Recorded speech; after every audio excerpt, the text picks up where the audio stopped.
দিকে যাচ্ছে। আমাকে মাথার উপর তো চলে এসে এই জায়গা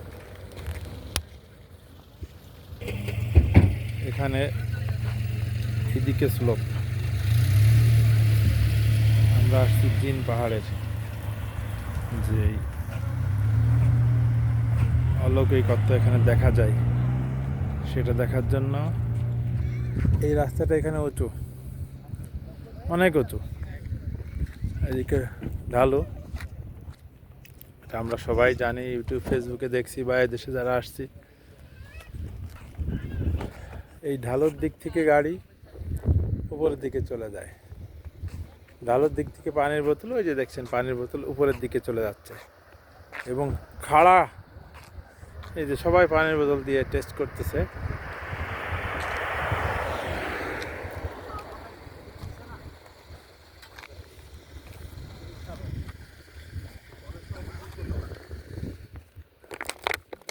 এখানে আমি একটা পানির বোতল দিয়ে দেখি কি হয়। পানির বোতলটা গোল হতে হবে।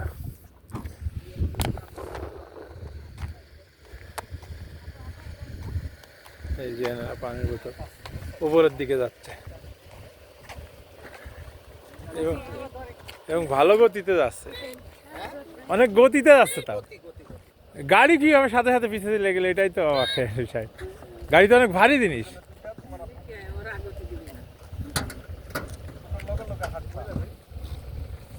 এই যে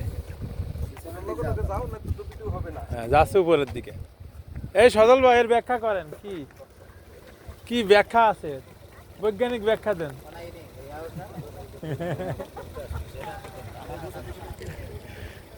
আপনি হুজুর মানুষ, তো গল্প দিয়ে ভুয়া আগে আগে গাল গল্প কিস্তা ব্যাখ্যা দিয়ে দেবেন।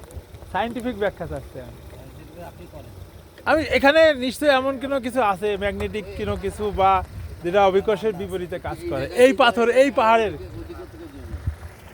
ওই পাহাড়ের এই এই বিষয়, এখানে জিন বিষয়ে শরীয়তে কোনো কিছু বলা নেই। এই আদৌ অলৌকিক ঘটনা ঘটে বলে নাম দিছে জিন পাহাড়, কিন্তু এরকম কোনো কিছু বলা নাই।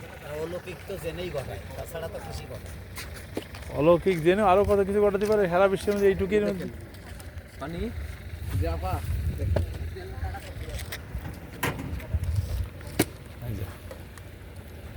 পানি উপর দিকে যাচ্ছে।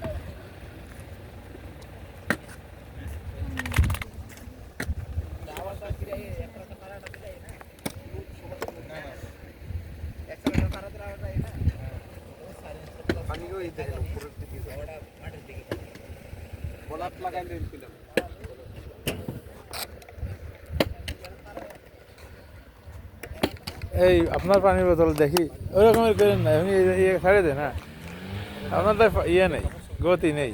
পানি নেই তো, খালি বোতল।